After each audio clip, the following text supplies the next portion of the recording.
Hello guys, welcome to Cash and Talks. இன்றைக்கான topic என்னென்னா ஹரி அவர் செல்ஸ். ஹரி அவர் செல்ஸ்னால் இப்போ ஒவ்வொரு நாளும் நம்மளோட லைஃப் ஸ்டைலுக்கு ஏற்ற மாரி டெய்லியும் ஒவ்வொரு ஒர்க் நம்ம பண்ணிகிட்ருக்கோம். காலைல எந்திரிக்கிறதுலேருந்து சாயந்தரம் தூங்குற வரை ஏதாவது ஒரு ஒர்க் பண்ணிகிட்ருக்கோம். அப்படி பண்ணுற ஒர்க்கில் நிறைய பேர் என்ன பண்ணுறாங்கன்னா, அவங்களுக்கே தெரியாமல் மைண்டை ரஷ் பண்ணிக்கிறது. இப்போ ஒரு ஹவுஸ் கீப்பிங் ஒர்க்காக இருந்தாலும், ஏதாவது ஒரு ஒர்க் அலாட் பண்ணுறதா இருந்தாலும், ஏதாவது ஒரு விஷயத்தில் நம்ம மைண்டை ரஷ் பண்ணிக்கிட்டு இதுக்குள்ளே முடிக்கணும், இந்த டைமுக்குள்ளே முடிக்கணும், ரிசல்ட் இப்படி கிடைக்கணும் அப்படின்னு சொல்லிட்டு அதோட அந்த முடிவையே நம்ம ஃபோக்கஸ் பண்ணி நம்ம மைண்டை நம்ம ரஷ் பண்ணிக்கிறோம். இதனால நம்மளுக்கு என்ன ஆகுதுன்னா, ஒரு கொஞ்சம் போக போக எல்லாத்தையுமே நம்மளால் பர்ஃபெக்டாக முடிக்க முடியாது தான். எல்லாத்தையுமே நம்ம கம்ப்ளீட் அது பண்ணுறதுங்கிறது ரொம்ப கஷ்டம். ஆனால் அந்த கம்ப்ளீட்டுங்கிறது நம்மளுக்கு சாட்டிஸ்ஃபேக்ஷன் கொடுக்கணும். இப்போ என்னால் ஒரு 100% ஒரு விஷயத்த பண்ண முடியல, அது இம்பர்ஃபெக்டாக இருக்குன்னாலும் அந்த 100% சாட்டிஸ்ஃபேக்ஷன் எனக்கு கிடச்சிருக்கு அப்படின்னா, நம்ம அடுத்த விஷயம் பண்ணும்போது நம்ம மைண்டு சொல்லும், ஓகே பண்ணலாம் அப்படின்னு சொல்லிட்டு சொல்லும்.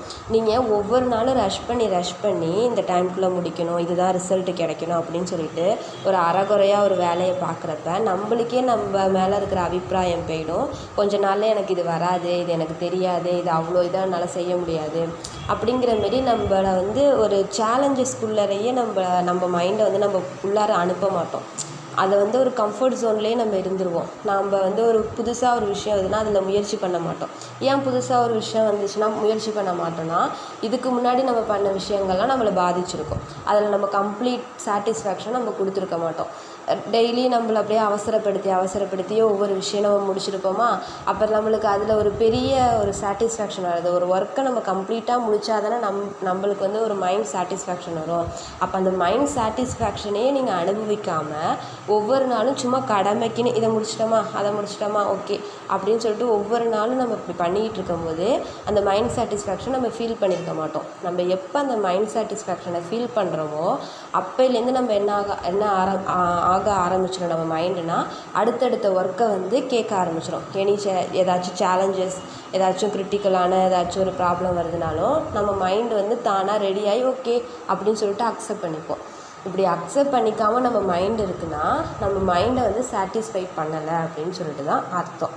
ஸோ அதுக்கு நம்ம என்ன பண்ணால், எவ்வளோ சின்ன வேலையாக இருந்தாலுமே நம்ம இந்த டைமு இதுதான் ரிசல்ட்டு அப்படின்னா அந்த ரிசல்ட்டை ஃபோக்கஸ் பண்ணாமல், இதுக்குள்ளே முடிக்கணுங்கிறத ஃபோக்கஸ் பண்ணாமல், நம்ம அப்படியே மைண்ட்ஃபுல்லோட ஒரு இடத்துல நல்லா காமாக உட்காந்து நம்ம ஃபுல் ஃபோக்கஸோட ஒரு ஒர்க்கை முடித்தோம்னாலே போதும்.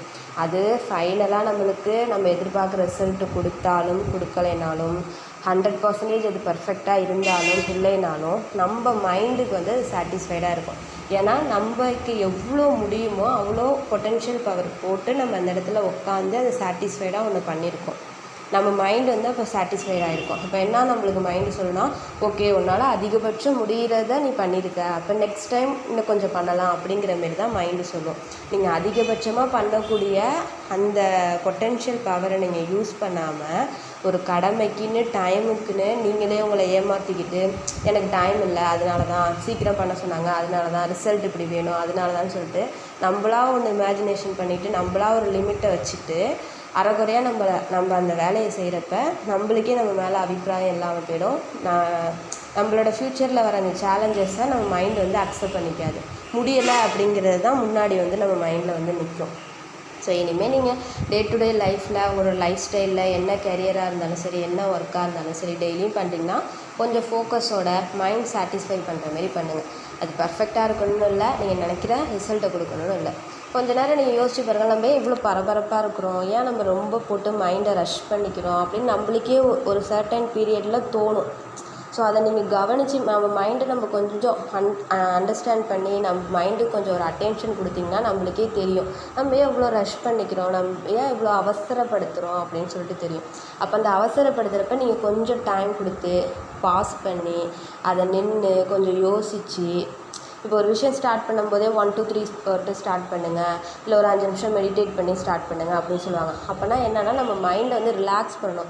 ஒரு மேக்ஸ் எக்ஸாமுக்கு போகிறோம், நல்லா ப்ரிப்பேர் பண்ணியிருக்கோம், ஆனால் நம்ம பதட்டம் ஆகிட்டோம்னா நம்மளால் அதை ஒழுங்காக அட்டன் பண்ண முடிய மாட்டுது, நல்லாவே படிச்சிருந்தாலும். ஏன்னா அந்த இடத்துல நம்ம மைண்டை வந்து ரொம்ப ரஷ் பண்ணிக்கிறோம், ரொம்ப நம்ம அப்படியே அழுத்தம் கொடுத்துக்கிறோம். இப்போ அழுத்தம் கொடுக்குறப்ப நம்மளுக்கு என்னாகும், நம்ம மைண்டு ஒழுங்காக வேலை செய்யாது, நம்மளோட ஃபுல் பொட்டென்ஷியலை நம்ம அந்த இடத்துல அப்ளை பண்ண முடியாது.